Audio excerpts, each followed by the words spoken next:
This segment of the news has been brought to you by Sun Oil Limited.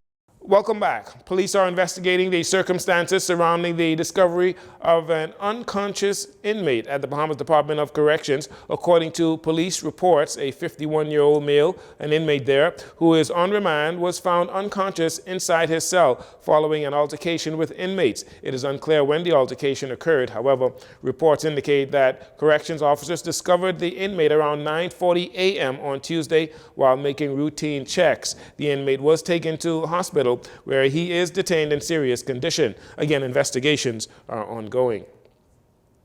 Investigations continue into the alleged altercation between the Minister of Transport and Housing, Jobeth Kobe Davis, and a Royal Bahamas Police Force officer.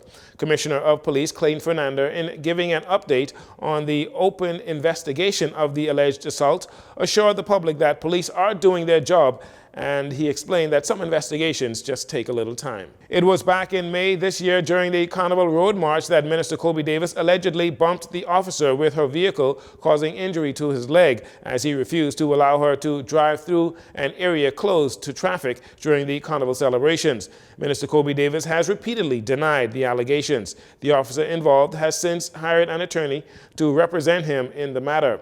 In August, Commissioner Fernando said the matter was still under active investigation and there would be an announcement made very soon, reminding that he was the officer placed in charge of the investigation by former Police Commissioner Paul Rowe.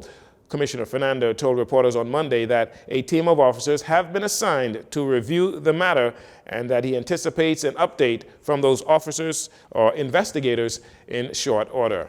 There is the Nassau grouper, the spiny lobster, and bonefish, along with turtles and sharks that are on the list of protected or regulated ocean species here in the Bahamas. And now, after nearly a decade of research, a team of scientists led by a Bahamian marine biologist is recommending yet another species of fish may be in danger and needs some form of protection. We hear more about this important fish species in this next report. New research revealing some concerning statistics on the numbers and size of the all-important parrotfish in the Bahamas, with scientists making recommendations to prevent further decline in the species, largely responsible for healthy reef systems and commonly known for producing sand as a byproduct of their feeding. The new study, published in the journal Diversity, is authored by Dr. Krista Sherman, Maya Gomez, Thomas Kemenez, and Dr. Craig Dahlgren of the Perry Institute for Marine Science. Lead researcher Dr. Sherman explains what they have learned over the past 9 years.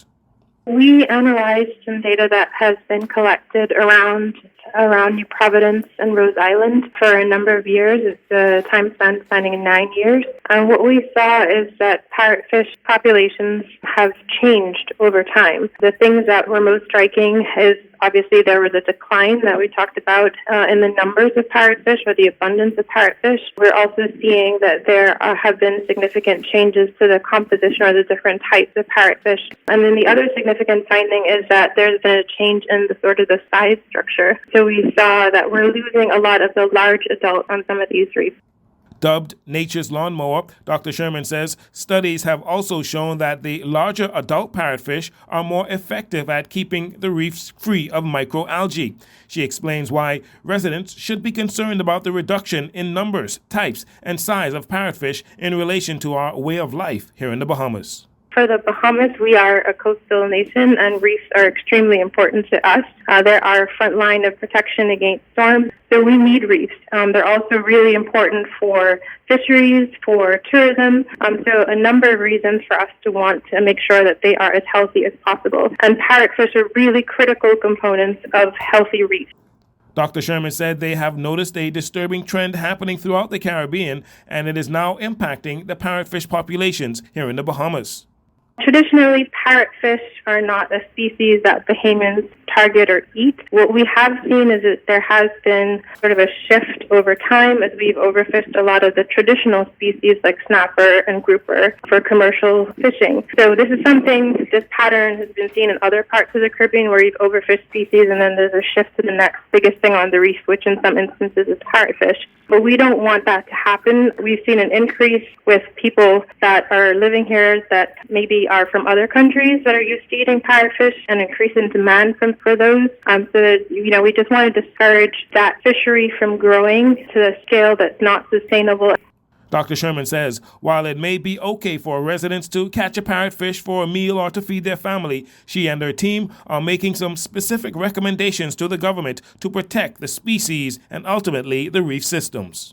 What we're recommending is for the government to consider, these are just recommendations, these aren't regulations, banning commercial fishing for parrotfish and recreational fishing. So we're not talking here about subsistence fishing where you're just supporting or providing food for yourselves or your family. I mean, ideally there are other options that people can go for other than parrotfish, but that's not the recommendation that we've put forward. The recommendation is to consider having a ban for commercial fisheries and recreational fisheries as protecting them within marine protected areas.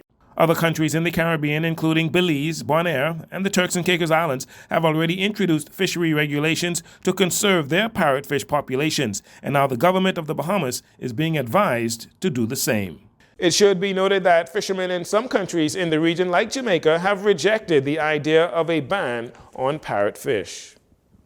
And finally, hundreds of students in New Providence and the Family Island schools have received tablets donated by BTC. BTC's chairman, Samir Bhatti, said he believes the gift of 400 tablets valued at over $70,000 would greatly assist students who may not have a device of their own. Glennis Hannah Martin, Minister of Education and Technical and Vocational Training, thanked BTC for partnering with the ministry on many critical undertakings. She reminded that education is at the foundation of our human development, and it is how young people learn to cope, excel, redefine, and to define what they are. She explains that education is critical and is not an undertaking for the Ministry of Education alone, but that it is a broad-based enterprise that requires collaboration and cooperation at every level, beginning in the home, the society and communities at large, and into the corporate world as well. The presentation took place in the foyer of the Ministry of Education here on University Drive.